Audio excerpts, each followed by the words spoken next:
కొన్ని రోజుల నుంచి రాల్ఫ్ లారెన్ అనే American designer brand Indian social మీడియాలో బాగా కనిపిస్తుంది. దానికి కారణం ఇదే. Print cotton wrap skirt. తెలుగులో పట్టు లంగా అంటారు. దీని కాస్ట్ దాదాపు 45,000. యెస్. జస్ట్ 45,000. అంత రేట్ ఎందుకంటే ఇది బాందిని ఆర్ట్ ఇన్‌స్పైర్డ్ అని ఆళ్ళంటారు.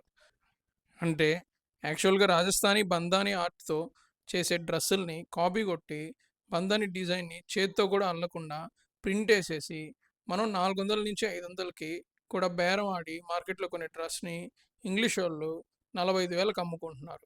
మన ఆర్ట్ అండ్ ట్రెడిషన్నేమో మనం చీప్‌గా చూస్తున్నాం. ఒకవేళ ఇదే డ్రెస్‌ని మన మార్కెట్‌లో తక్కువ రేటుకి అమ్మితే, మన వాళ్ళు దీన్ని వేసుకోవడానికి కూడా షేమ్‌గా ఫీల్ అవుతారు. మనం అర్థం చేసుకోవాల్సిన విషయం ఏందంటే, ఒక డ్రెస్ యొక్క వాల్యూ ఆర్ ఒక వస్తువు యొక్క వాల్యూ దాని యొక్క కాస్ట్‌లో ఉండదు. దాని యొక్క వాల్యూ అనేది దాన్ని తయారు చేయడానికి పడిన కష్టంలో ఉంటది. లేదా దాన్ని తయారు చేసిన కల్చర్ యొక్క వాల్యూలో ఉంటది. ఈ విషయాన్ని అర్థం చేసుకొని మన ట్రెడిషన్‌కి మనమే వాల్యూ ఇచ్చుకుందాం.